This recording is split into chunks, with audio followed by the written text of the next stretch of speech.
Para que você conheça, então, o processo de separação, inclinação ou queda, que é quando você se afasta do Criador, né? Adquire uma série de inteligência, mas decide vir para o mundo corporal, você tem que entender um pouquinho o que que é mente, o que que é consciência, o que que é alma, o que que é espírito, o que que é viver em dois mundos, que é todo uma bagagem que você tem na tua consciência, e a tua consciência não está contigo, né? Você tem só a inteligência, a tua consciência está lá em cima. Então, nós abordamos aqui no início, né? Toda a tua trajetória até chegar no mundo corporal, e aí no mundo corporal você vem fazer o quê? Você vem desenvolver, então, a tua experiência na Terra com sentimentos e emoções.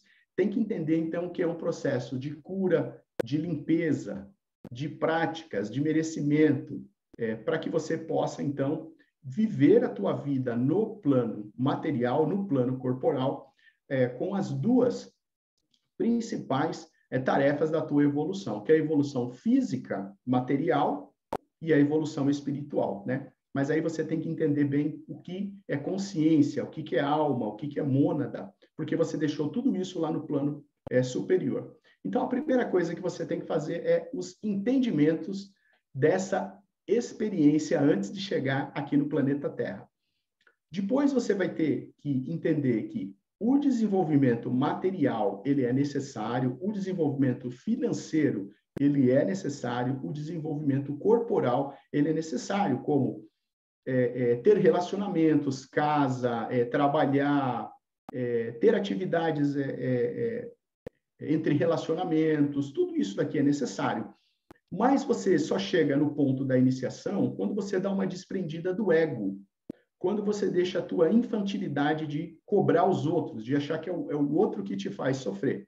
Então, no módulo 3 e 4 aqui, a gente fala sobre a experiência inicial aqui do planeta Terra, até você chegar no despertar, que é quando você faz aquelas perguntas, o que eu estou fazendo aqui? Bom, e aí, depois nós vamos passar aqui pelo processo de evolução, que eu já falei para você, que são 5 etapas. A evolução espiritual, ela basicamente é a limpeza dos nossos sentimentos e emoções de relacionamentos, ambientes e ancestralidade. Nós passamos por essa segunda metade aqui da nossa vida na Terra, e aí, nesse curso aqui, Psicologia da Alma, nós pontuamos cada uma das etapas para que você possa entender aonde você está. E, de uma forma mais assertiva, você possa entender o teu grau de evolução, aonde você está dentro dessa experiência de evoluir nessa vida. E se você conseguir sair melhor do que você entrou, com certeza a outra vida vai ser melhor que essa, né? Bom, e aí o módulo 7 e 8 aqui, que já é a ascensão, já é no ponto final aqui do teu processo de evolução, você tem que entender bem o teu corpo energético, né?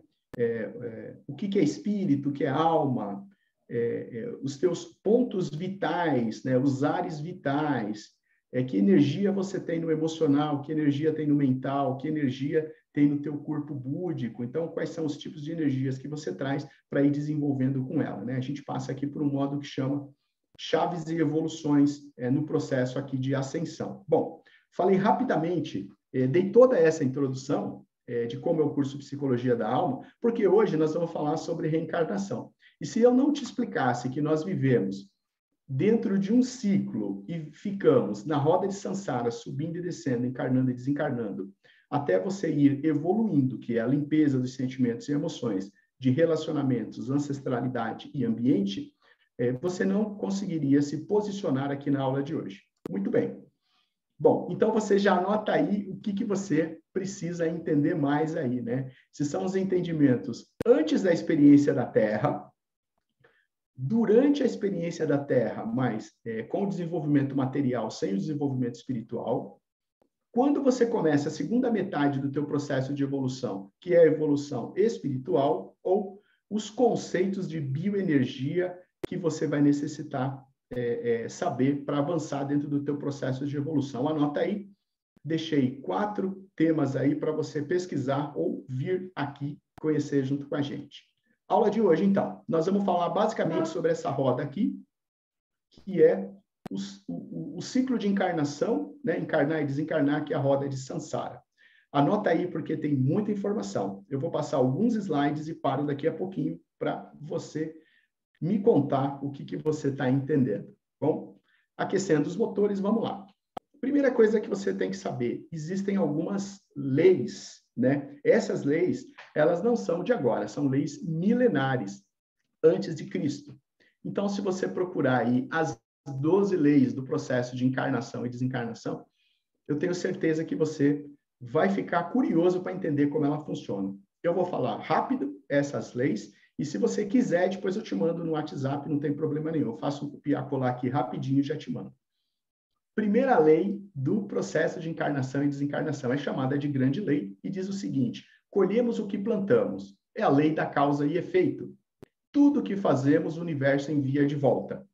Você já deve ter escutado isso daí milhões de vezes, né? Causa e efeito. Você planta tomate, colhe tomate. Segunda, lei da criação. A vida não apenas acontece, ela requer a nossa participação. Dessa forma, estamos ligados ao universo dentro e fora de nós mesmos. Então, nós somos parte do processo de criação. O planeta Terra é parte do processo de criação. Então, nós estamos interligados com os humanos, com a ancestralidade, com o planeta Terra, com as energias do plano superior, com o universo como um todo. Se você entender que você faz parte de tudo isso, você está conectado com todas essas partes aí ao mesmo tempo. Terceira lei, lei da humildade. O que nos recusamos a aceitar continua a existir em nós. O mundo espelha nossos traços. Então, existe uma lei do Bert Hellinger, que é a lei do pertencimento. Ele fala assim: você querendo ou não, você pertence a um sistema. Você sempre vai ser filho daquela família, pai e mãe, sempre vai ter nascido no país que você nasceu e sempre vai estar falando a língua original do teu país. Então, não adianta você negar, você pertence a um sistema. Quarta lei, lei do crescimento. Onde formos, lá estaremos. Para crescermos no espíritos, somos nós quem devemos mudar, não as outras pessoas ou as coisas entre nós. Então, eu falei para você que a primeira metade do processo de evolução é a tua evolução material, física, financeira, profissional. Mas aí vem o despertar espiritual. Então, não adianta falar do outro, é você quem tem que evoluir, é você quem tem que despertar. Quando falamos de espírito, é cada um com si. Quinta lei, a lei da responsabilidade. Sempre que algo está errado, existe algo errado em nós. Nos espelhamos, o que nos cerca, e o que nos cerca se espelha em nós. Nós espelhamos aquilo que está à nossa volta, e aquilo que está à nossa volta se espelha em nós. Devemos fazer um exame de responsabilidade do que ocorre em nossa vida. Então, sempre que você vê uma coisa errada, não tem que culpar ninguém, né? Tem que primeiro se perguntar a forma que você vê. Tudo errado à tua volta provavelmente é a forma que você olha, porque para outros pode estar certo. Sexta lei da conexão. Mesmo que algo pareça desconectado, é importante entender que no universo tudo está conectado. Cada etapa conduz à etapa seguinte, e assim por diante. Passado, presente e futuro, todos estão conectados. Então, quando a gente fala de corpo emocional, corpo espiritual, quem é você? O somatório das vidas que você teve. Então, no teu corpo espiritual, que é a tua alma, traz informações de todas as outras vidas do passado e vai levar para o futuro. Então, não adianta deixar para a próxima encarnação para resolver o problema com o teu marido, com o teu chefe, com o teu vizinho, com o teu cachorro. Na próxima encarnação, só vai somar mais uma coisinha para resolver. Resolve nessa vida. Assim, você tem a chance de, na próxima vida, não encarnar com as mesmas pessoas de novo. Sétima lei, lei do foco. Não podemos pensar duas coisas ao mesmo tempo. Quando o nosso foco está em valor espiritual, é impossível ter pensamentos baixos, como mágoa e raiva. O Einstein falava, né? Uma consciência que se expande, jamais ela volta a ser o que era antigamente. Então, quando você começa a ter conceitos maiores, não dá para falar que eu tenho que evoluir e ficar colocando a culpa no outro, que eu tenho que evoluir e ter raiva do outro. Isso não combina com espiritualidade, é sempre você que tem que mudar. Oitava lei, lei da doação. Se acreditamos que algo é verdade, seremos chamados para demonstrar essa verdade. É nesse momento que podemos colocar o que dizemos na prática. Então, é assim, se você você tem que fazer o que fala e não pedir para os outros fazer o que você faz. Você tem que praticar, você tem que agir, ter ação, né? Não só ficar falando. Então, você tem que colocar em prática, né, a lei da doação. Tudo aquilo que você acha que é verdade para você. Senão, não vale, você só está falando da boca para fora. Nona lei, aqui e agora. Quando olhamos para trás, para examinar o que passou, ficamos impedidos de olhar para o momento atual. Então, quem vive na melancolia, quem vive no passado, quem acha que antigamente o marido amava e agora não ama mais, ai, que saudades, né? Então, quem vive com o pensamento no passado é impedido que tenha novos pensamentos, novos padrões e novos sonhos. Você tem que ressignificar tudo isso para que você consiga ter pensamentos novos. 10ª lei, lei da mudança. A história se repete até aprender umas lições. Aí, encarnar e desencarnar, né? Não preciso falar mais nada dessa lei. 11ª, lei da paciência e recompensa. Todas as recompensas demandam um trabalho inicial. Recompensa de valor duradouro requerem mais esforço. Então, você está no teu processo de evolução ou no teu processo profissional. Sempre que você quer mais, você tem que se dedicar mais. Ou seja, o estudo, ele é eterno. 12ª, lei do significado e da inspiração. O valor de algo é o resultado da energia e intenção colocada nela. Cada contribuição pessoal é também uma contribuição ao todo. A inspiração amorosa fornece uma contribuição ascendente e inspira o todo. Então, se você quer ter grandes inspirações, você tem que dar valor, pôr energia, colocar intenção para aquela tua crença virar realidade, né? Você deve agir. Passei rapidamente as 12 leis, como eu te falei, você pode me pedir e eu te envio. Eu fiz um resuminho aqui das 12 leis, eu peguei uma frase de cada uma aqui. Vou abrir aqui para vocês perguntarem como foi receber essas informações rápidas, o que te chamou mais a atenção, mas aqui tem o número da lei. Olha só, a primeira lei, tudo que fazemos o universo envia de volta. A segunda, estamos ligados ao universo, dentro e fora de nós mesmos. Terceira, o que nos recusamos a aceitar continua a existir. Quarta, para crescermos no espírito, somos nós quem devemos mudar. Quinta, sempre que algo está errado, existe algo errado em nós. Sexta, tudo está conectado, passado, presente e futuro. Todos estão conectados a tudo e todo. Sétima, é impossível ter pensamentos baixos de mágoa ou raiva. Então, se você está no crescimento espiritual, você não pode ter sentimentos negativos com os outros, né? Você tem que entender muito bem para perdoá-los. Oitava, seremos chamados para demonstrar a verdade, né, que nós falamos que é. Nona, pensamentos antigos impedem que novos pensamentos, novos padrões e novos sonhos sejam realizados. Eu coloquei uma setinha aqui, esse é o tema do curso Como Criar uma Nova Realidade. É você acessar o plano das ideias e ressignificar a sua vida, as suas crenças, né, com novos pensamentos. 10ª lei, a lei da mudança. A história se repete até aprendermos as lições. A lei da reencarnação, que a gente vai ver daqui a pouquinho.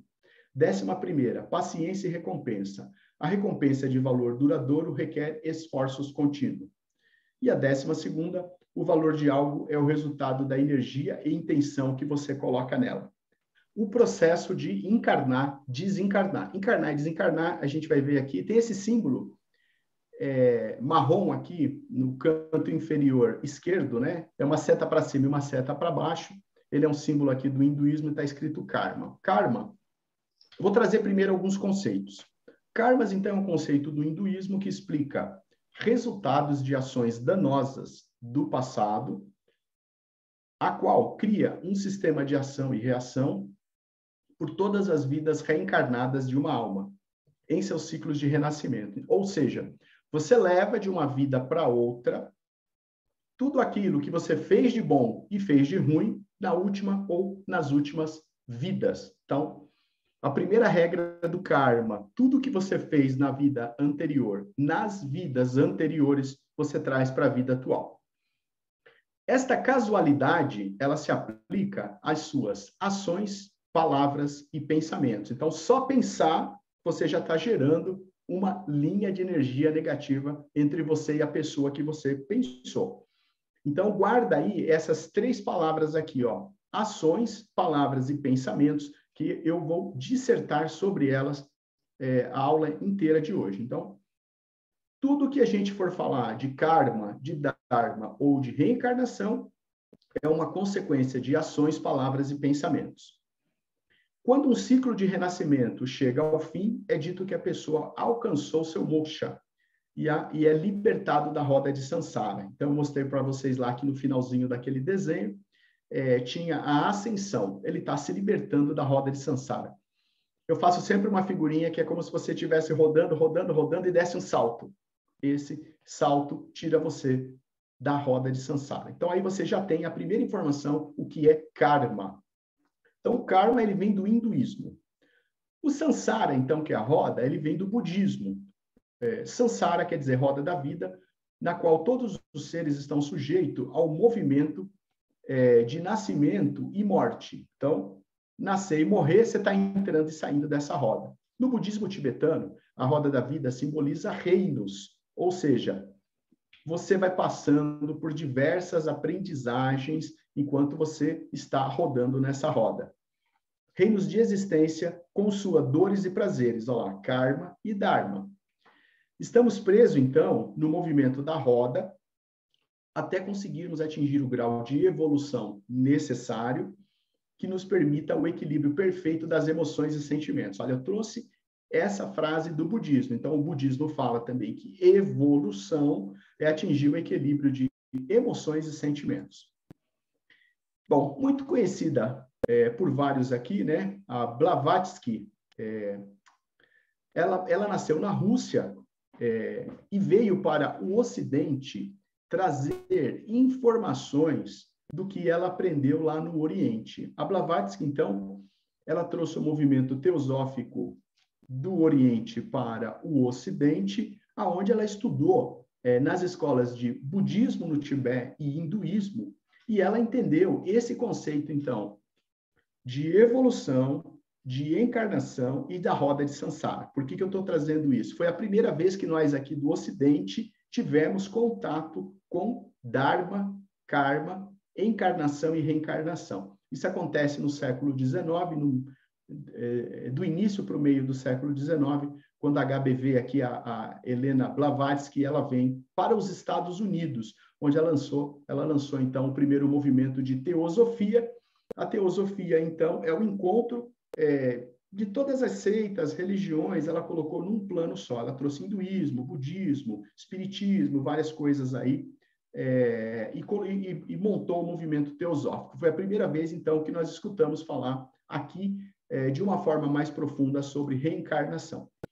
Então, dentro da teosofia, karma significa lei da reação, causa e efeito, equilíbrio, compensação, na qual cada ação produz uma reação. Então, o que é karma? É o efeito daquilo que você fez anteriormente. A teosofia, ela lançou um livro que chama Doutrina Secreta. E a doutrina secreta, ela quebra o conceito de que karma é uma coisa ruim. Karma é uma oportunidade de você aprender aquilo que você não aprendeu. Então, você vem com quantos karmas forem necessários para você aprender nessa vida. Ela fala assim, o karma, ele não pune nem recompensa ninguém. É simplesmente uma lei universal guiada de modo infalível os efeitos das suas respectivas causações. Então, você cometeu alguma coisa boa ou má em outra vida e vem junto com você no teu corpo emocional esse tipo de informação. Então, karma não é algo ruim. Dentro da doutrina secreta, Webster, né, ele fez o compêndio da teosofia, né, é um livro que diz o seguinte, que a evolução na Terra, ela está em um estágio para se adquirir ensinamento de inúmeras lições. Enquanto durar a sua aula, a sua vida na Terra, o aluno estuda e aprende absolutamente ou parcialmente as suas lições. Olha que dica ele dá sobre o processo de evolução. Você pode aprender absolutamente o que você tem que aprender ou parcialmente. Aprendeu parcialmente, repetiu de ano, volta na próxima vida para viver todas as situações. Em seguida, você liberta-se de suas vestes carnais e volta para sua morada, ou circula na roda de Sansara. Exatamente, então, ele coloca na teosofia os conceitos que nós vimos até agora. Você vai completando vida após vida, entra na roda de Sansara e só muda a roupa do corpo. Cada encarnação encarna em um lugar, em uma cidade, falando uma língua, com uma família diferente, às vezes com um sexo diferente. Nesse compêndio da teosofia, ele conclui da seguinte forma: o bom aluno vai aprender com rapidez e sua passagem será relativamente curta aqui na Terra. Certos egos vão ter mais dificuldades para aprenderem esses ensinamentos e não conseguem perceber as leis do universo. Olha, apresentei várias leis aqui para você hoje, então se você quer definitivamente entender o teu processo de evolução, eu estou te dando aqui todas as dicas. Esses alunos, então, que têm mais egos e dificuldade, o tempo escolar é muito mais longo e, por suas próprias ações, eles vão determinar o lapso de tempo necessário para cumprir essa jornada aqui na Terra. Então, lá na teosofia, no século XIX, Webster, ele já falava sobre o processo de encarnar e desencarnar. Bom, ele também coloca um capítulo no compêndio que chama Lei da Evolução. E ele termina falando assim: o homem sábio procura atender o seu processo de evolução e evita confrontar com a lei. Eu vou passar aqui na segunda metade da aula que não adianta você confrontar a lei. Por exemplo, a lei da causa e efeito. Plantou tomate, colhe tomate. Aproveita essa encarnação, resolve tudo o que você tem que resolver para na próxima vida vier com uma vida mais saudável, mais tranquila, menos pesada. Não deixa de evoluir o que você precisa falando na próxima vida eu resolvo. Isso não adianta, né? Você só vai ficar mais tempo aqui confrontando com a lei. O homem que se atrasa, então, no curso da vida na escola do planeta Terra, ele vai sentir a pressão de forças superiores. Ele coloca no livro Compêndio, né? Essa pressão é dolorosa pela resistência sistemática. Então, olha só, aquele que vem para a Terra e não quer evoluir, ele vai sofrer uma pressão do plano superior. Assim, no caminho da evolução, há uma impressão de sempre estarmos perseguido ou conduzido pelo destino. Olha lá, perseguido se você não cumpre o teu papel de evolução, e conduzido são todas as ajudas do plano superior que você vai receber se você entender o que você tem que evoluir. O que o mundo hermético fala? Ele fala da lei da causa e efeito que nós vimos até agora. Olha só, toda causa tem o seu efeito, todo efeito tem a sua causa, não há casualidade, o acaso não existe. É isso que fala essa lei do hermetismo, a lei da causa e efeito. O efeito, então, ele vai produzir uma parte da causa, não a causa sem efeito e nem efeito sem causa. Graças a essa lei, podemos compreender o destino imposto de cada um, para cada um, e por que há tão notáveis diferenças entre seres humanos. Porque cada um é responsável pelo seu futuro. Então, tudo aquilo que você faz nessa vida ou na próxima vida vai voltar para você. Repito mais uma vez, corrige tudo que você tiver que corrigir nessa vida. Tenta entender o teu processo de evolução. Finalmente, então, para concluir, o que o mundo da espiritualidade fala? Do espiritismo à espiritualidade. Embora essas leis sejam naturais, a sua execução ela está confiada a grandes anjos, ou seja, muitos seres no plano superior estão à nossa volta querendo nos ajudar. Eles não podem mudar o efeito de um pensamento. Ó, falei para você lá, palavras, pensamentos e ações. Nós vamos carregar isso aqui para a segunda parte do curso, que é o que dá o karma e o dharma. Então, esses anjos, esses seres que estão à nossa volta, eles não podem mudar o efeito daquilo que é a lei da causa e efeito. Nenhum pensamento eles podem mudar de dentro da gente. Há, porém, um certo limite aonde os anjos, os mestres, os seres podem nos ajudar. Eles podem apressar ou retardar uma parte da lei da causa e efeito que você tem que cumprir para que você decida de uma maneira mais saudável que será afetado ou não. Essas divindades, eles fazem parte de uma organização chamada Senhores do Karma, né? Que são aqueles que decidem o país que você vai nascer, a família, né? Junto com você. Então, essa organização, esse núcleo chamado senhores do karma, eles querem dar ao homem uma dose de liberdade, que é o livre-arbítrio. E se ela é usada com sabedoria, você terá direito a possuí-la em sua vida inteira. Ou seja, eles estão do teu lado te ajudando. Vou parar mais um minutinho aqui para que você possa me falar. Deixa eu ver uma coisa aqui. O que te chamou mais atenção disso que a gente viu aqui nessa segunda parte? O karma, a roda de Sansara, a Blavatsky trazendo a teosofia, que olha que difícil, hein? Do Oriente para o Ocidente, o Webster escrevendo o compêndio da teosofia, a lei da evolução, a lei da causa e efeito, ou os senhores do karma. Ok. Gambeiro, mais uma pergunta, então. Manda.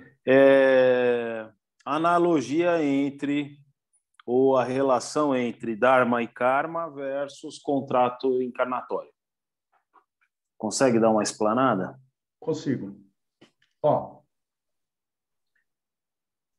Dharma e Karma. Karma são merecimentos. E Dharma, desculpa, ao contrário. Dharma são merecimentos. E Karma é aquilo que você tem que aprender de novo numa lição que você não aprendeu. Então, como eu falei aqui, se você tinha que aprender matemática e não aprendeu nessa vida, você vai voltar com o karma de aprender matemática na próxima. Se você tinha um problema de relacionamento para resolver nessa vida e não resolveu, você vai voltar numa outra para resolver o problema de relacionamento. Então, é karma, né? Você volta para aprender uma lição que você não aprendeu. Dharma. Você já aprendeu aquela lição. Você já vem com essa habilidade. Tudo fica leve, tudo fica fácil, porque você passou nessa matéria na última vida. Então, por exemplo, eu vim para essa vida, de repente eu aprendi a falar inglês. Foi muito fácil falar inglês. Vim para essa vida, foi muito fácil ter a minha primeira casa, meu primeiro carro. Então, quando você vem com Dharma, tudo é facilitado dentro daquilo que você aprendeu. Então, Dharma e Karma, ele é um equilíbrio. E aí eu brinco e falo assim, tudo que você aprende rápido, tem rápido, conquista rápido, você já aprendeu aquilo em outra vida. Ele só está aparecendo de novo para cumprir o ciclo. E aquilo que você tem dificuldade, procrastinação, ó céus, ó vida, dá tudo errado. Esse é teu karma. Aí você vai para o contrato encarnatório. Então, E aí eu vou te falar, Alex, o que o meu mentor falou para mim. Então, eu passei por já contei essa história aqui, mas eu passei por uma determinada fase da minha vida e o meu mentor apareceu. E aí eu peguei e fiz essa pergunta para ele. Caramba, fazem 20, 30 anos que eu estou querendo uma resposta do universo para me dizer se o que eu estou fazendo está certo ou errado. Só agora, depois dos 50 anos, né, que se aparece, o que aconteceu? Ele falou, foi isso que você combinou lá em cima. Então, estou falando do contrato encarnatório agora. Lá em cima, você combinou comigo que você teria que passar por algumas situações aqui na Terra de aprendizado e quando você chegasse num determinado ponto que passasse pelaquela situação, eu apareceria para te ajudar no crescimento espiritual. Então, você teve que passar por alguma dificuldade física, financeira, de relacionamento. Quando você resolveu tudo isso, que supostamente seria o karma, eu combinei com ele, dentro do meu contrato encarnatório, que ele me ajudaria. Então, no teu contrato encarnatório, você vai lá em cima e tem um mestre que fala assim, olha o que aconteceu nas tuas 3 últimas vidas. Você maltratou pessoas, você não conseguiu progredir, você foi mal intencionado, nós vamos ter que resolver isso daqui na próxima. Então, aí no teu contrato encarnatório, você fala, então tá bom, então eu quero nascer numa família pobre, porque eu maltratei muito pobre. Eu quero, nascer com uma determinada dificuldade para mim lutar e conseguir. Então, aí você vem com o teu contrato encarnatório. O teu contrato encarnatório é aquilo que é possível fazer numa vida. E aí tem as determinadas cláusulas aí que, se você chegar num ponto, alguém te ajuda? Ajuda. Se você não enxergar o que você tem que fazer, alguém te ajuda para você enxergar? Ajuda. E o problema é que a gente não vê. Tem várias coisas na nossa cara, às vezes você está andando na rua, tem um cartaz grandão, às vezes uma pessoa te dá um livro, às vezes você vê um filme, e assim, você não percebe que aquilo é um recado do universo. Então, assim, o que eu sei de contrato encarnatório foi o que o meu mentor fala para mim, é um acordo que se faz no plano superior, e o que eu sei de Dharma e Karma são merecimentos ou lições que tem que passar de novo aqui na vida. Bom, então agora eu vou cruzar algumas leis que eu falei para vocês para saber o limite do nosso processo de encarnação e reencarnação. Eu vou cruzar a lei da evolução com a lei da causa e efeito, né? Esse material é fruto de muita pesquisa e eu tenho muito cuidado em trazer essas informações, porque eu não quero ganhar um karma para outra vida, trazendo uma informação que possa te influenciar de forma negativa. Então, ele foi feito com muito carinho e muito cuidado. Qualquer que seja o caso, a lei da evolução dirigirá ao homem com todas as condições que melhor possa lhe servir. Então, a lei da evolução é sempre para ajudar. Não importa se você tem karma ou dharma. Só que a lei da evolução, ela é limitada pela lei da causa e efeito. Olha, parece uma provinha de vestibular aqui, hein? Então, a lei da causa e efeito está sempre acima da lei da evolução. Porque a lei da evolução, ela é universal. A lei da causa e efeito, ela é pessoal. Então, primeiro vem a tua lei, que é da causa e efeito. Por esse efeito de seu passado, caso tenha agido de modo que não mereça, surgirão forças limitadoras no processo de evolução que o impeçam de tirar maior proveito e contentar-se com menos. O resultado de uma ação má é dividida no seu banco de vidas. Então, embora você tenha que evoluir, a lei da causa e efeito vem primeiro. Você vai colher aquilo que você plantou. Depois você evolui. Tem uma outra lei que se chama proporcionalidade. O homem que, por alguma boa ação, consiga desviar a vida do seu semelhante, pode ficar certo de que o encontrará em uma vida futura, porque é certo de que ele receberá o benefício. Então, se você ajuda uma pessoa nessa vida, se você ajuda 10 pessoas nessa vida, você vai ter o merecimento de ser ajudado por tantas pessoas que você foi ajudado. Isso é Dharma. Quanto mais você ajuda, mais você vai ser ajudado. Nessa vida e na próxima vida. Porém, se você foi um dissabor na vida de qualquer pessoa e causou sofrimento, a lei da proporcionalidade, ela será do mesmo jeito, proporcionalmente, mesmo que não encontre nunca mais essa pessoa nessa vida. Mesmo as ações que te limitam, elas afetam também aqueles que nos cercam. Então, se você causou um dissabor, você vai ganhar um dissabor.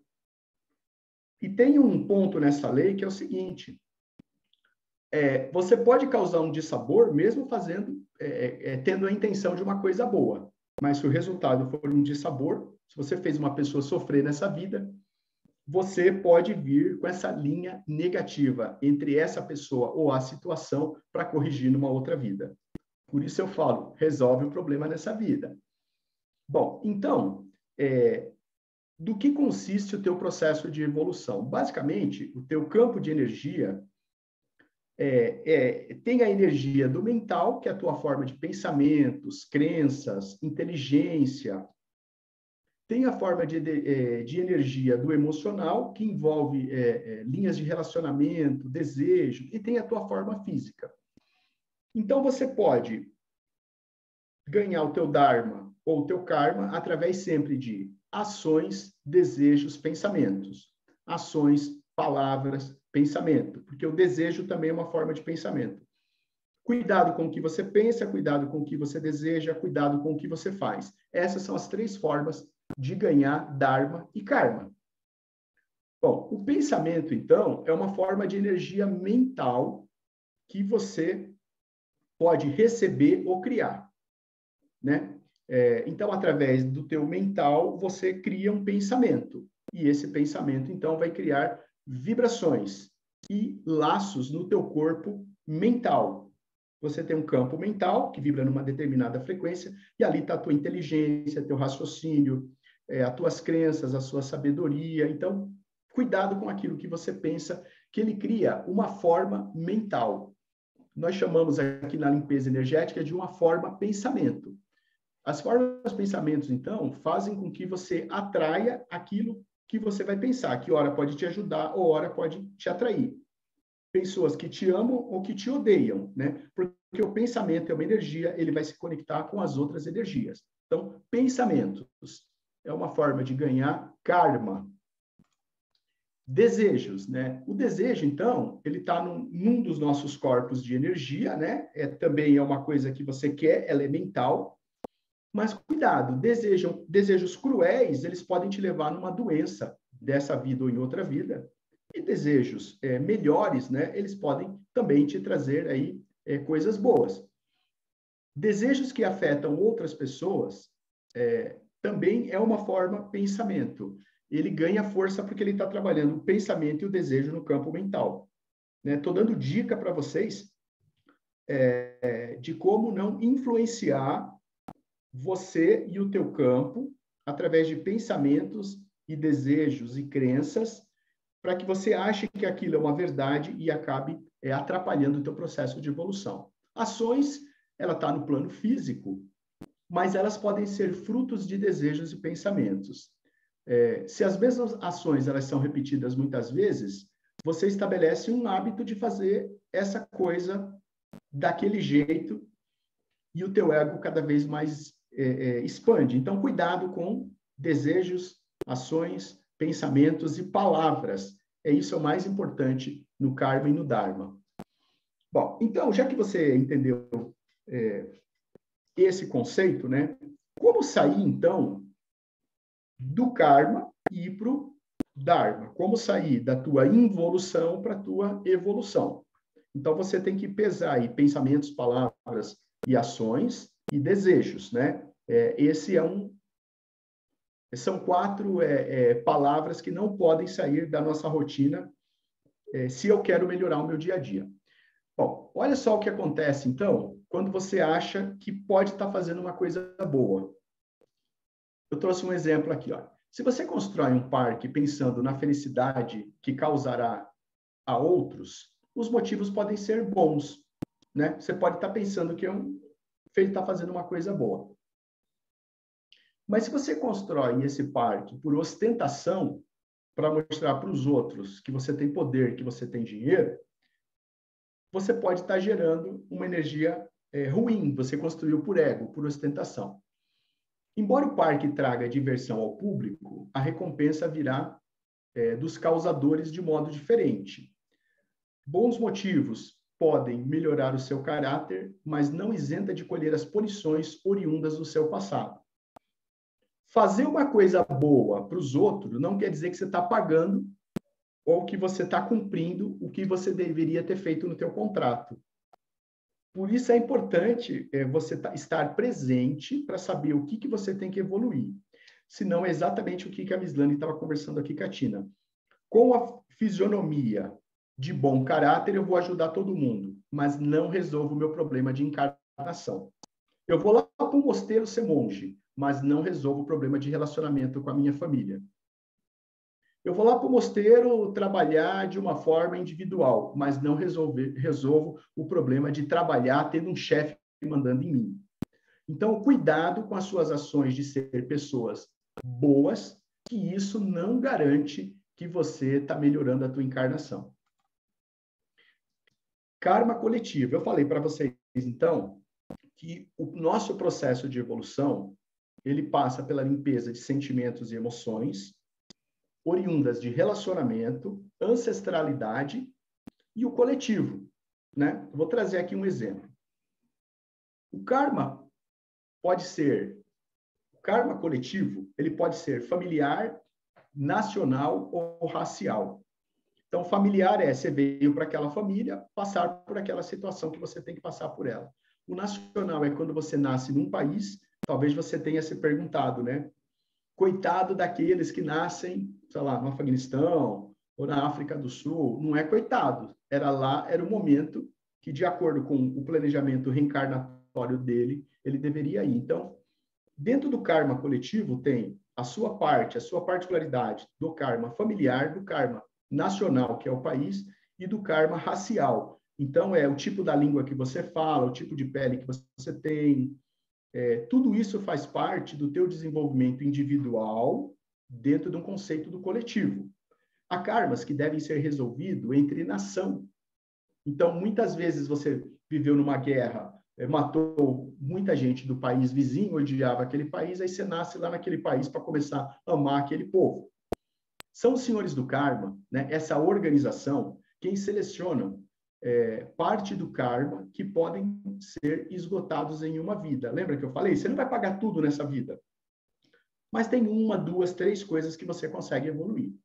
Os senhores do karma, então, eles direcionam o indivíduo para uma determinada nação, família, eles vão ter um determinado tipo de corpo, bem como define as almas que devem encontrar, com quem ele deve se encontrar. Tudo isso faz parte de uma organização muito bem estabelecida. O fim do karma. Bom, agora então que você sabe que pensamentos, desejos e ações, eles podem gerar um karma, a pergunta mais recorrente aqui que eu recebo é: como podemos romper essa conta que só cresce? Eu chamo de karma cred, porque você vem numa vida e tem determinados problemas, na vida seguinte você tem mais e não resolve, na outra você tem mais e não resolve, e a conta só cresce, o karma cred vai aumentando. Então, como é que a gente, no mínimo, para de ter karma? Bloqueia ali no zero, né? Para começar a pagar essa conta aí. A informação que eu colhi, a maior do budismo, ele fala sobre o apego. Enquanto você tiver apego em pessoas, em situações, em dinheiro, né? Em objetos, você ainda não vai conseguir se livrar daquilo de uma maneira geral que você tem que aprender. Primeiro, você tem que voltar para você mesmo, que é você que evolui. E o fim, então, do karma só dará quando a alma não tiver mais desejos por objeto, por pessoas, por situações aqui na Terra. Na realidade, de uma forma mais ampla, é você entender que é você quem tem que evoluir. Você respeita o outro como ser humano e ajuda, mas ele não te ajuda nem atrapalha no teu processo de evolução. Você tem que se desprender de tudo que está à sua volta para entender que é você quem tem que evoluir. De acordo com a filosofia hindu, né?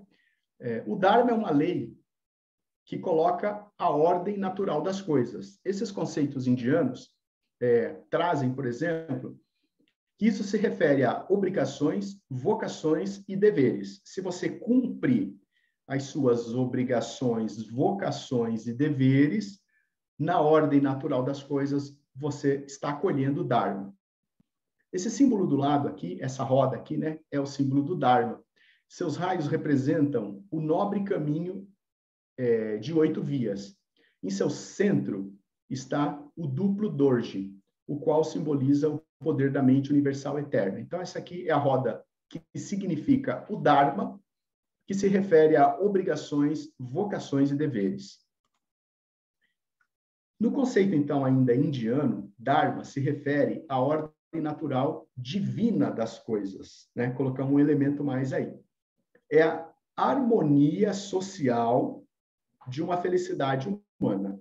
Seres que vivem de acordo com o Dharma evoluem mais rápido em direção ao moksha. Você lembra? Que era a libertação da roda de Sansara.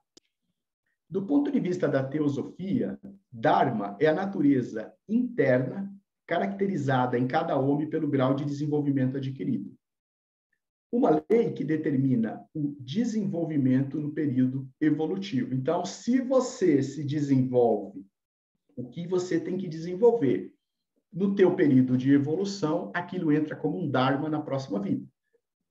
Essa natureza, então, é posta pelo nascimento num meio favorável, entendeu? Na próxima vida, então, você já vem nascendo num melhor lugar, se desenvolve melhor e sabe se expressar através de pensamentos, palavras e ações. Então, de acordo com a lei, se você cumpre a tua lei de evolução, você vai vindo cada vez numa situação melhor de vida.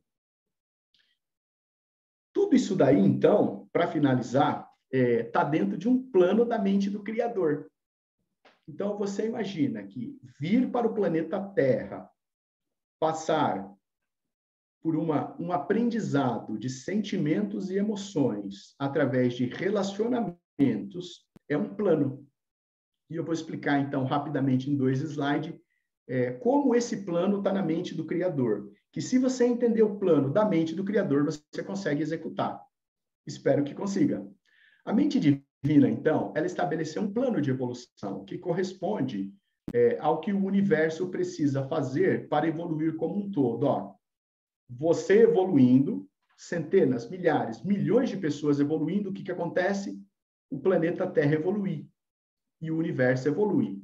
Então, você já está entendendo como é que é o plano da evolução na mente do Criador. Essa, então, seria a nossa meta evolutiva. Cada vez que ficarmos mais conscientes que há um plano de evolução no universo, nós começamos a colaborar com a mente do Criador, a mente divina, dentro do processo de evolução, digamos assim, da Terra. Então, a grande parte dos seres humanos, elas nem sabem que existe um plano de evolução pessoal dele, um coletivo, e nem o plano de evolução do planeta, ou talvez do universo. Precisamos entender tudo isso daí para atuarmos dentro do nosso conceito de evolução do nosso corpo físico, aqui na matéria, porque isso também tem que ser desenvolvido, só que isso não pode deixar dificultar a nossa sensibilidade, né? A energia sutil, e a gente só querer desenvolver o plano da matéria. Embora você tenha o livre-arbítrio, as nossas escolhas, elas podem não coincidir com o plano evolutivo do divino. Somente uma parte dentro de nós caminha em direção às metas divinas.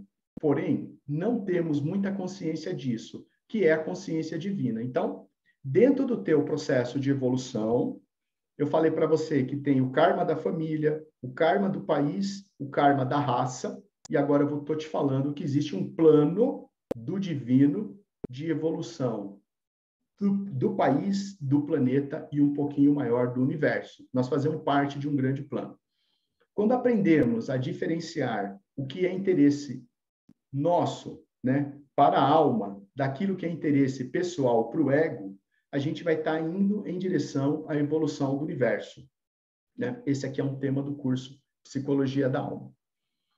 Então, se eu quero viver em Dharma, eu tenho que entender qual é o plano de evolução que o Criador fez, né? Então, tudo isso faz parte de um grande aprendizado. Assim, as tarefas mais importantes vão surgindo na nossa vida e você vai tendo oportunidade de enxergar ou não, e através do livre-arbítrio, você fala, eu quero resolver esse problema ou eu quero resolver o problema do vizinho e deixa o teu de lado.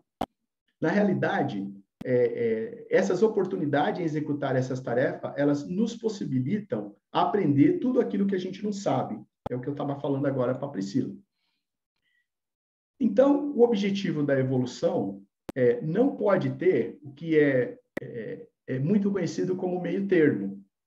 Ou você evolui dentro do teu projeto de alma, ou você não evolui. Então, quem muito escolhe, né, o que você quer evoluir, acaba não evoluindo nada. Então, você tem que entender que há uma evolução pessoal, há uma evolução coletiva e há uma evolução planetária. O aspecto mais nobre, então, da evolução é o Dharma, que é aprender a servir a qualquer que seja a sua atividade no teu nível de evolução. Coloca aí, então, que todo serviço deve ser desinteressado. Você não pode alinhar um serviço querendo ter algo em troca. Quando você fala de evolução de alma, né? Na realidade, a tua recompensa seria trabalhar com o amor incondicional. Isso seria o objetivo da evolução. Se você está interessado e quer se aprofundar mais um pouquinho no conceito de acessar o seu plano mental, mudar um pouco as suas crenças, para ressignificar o que você precisa, o curso que você tem que fazer, então, é como criar uma nova realidade. Esse curso, ele está programado para 29 e 30 de janeiro, presencial no Rio e online, é um sábado e domingo, você pode fazer online aqui em São Paulo. ou em qualquer lugar do Brasil, e 11 e 12 de fevereiro eu vou dar uma turma em Minas Gerais, ele também é online. Você cria a sua realidade, eu trago os ensinamentos das leis universais, e aí você consegue ressignificar suas crenças. Mas se você gostou do detalhe aí do processo de evolução, no dia 1º de fevereiro, eu vou dar o curso, eu e a Mislane aqui, o Psicologia da Alma. Vai ser em 8 aulas à noite, né, às terça-feira, ou você pode fazer num final de semana, aqui é 19 e 20 de março, no Rio de Janeiro. Tá certo? Eu agradeço muito o tempo sagrado de vocês aí por estar partilhando um pouco da nossa pesquisa aqui. Eu estou à disposição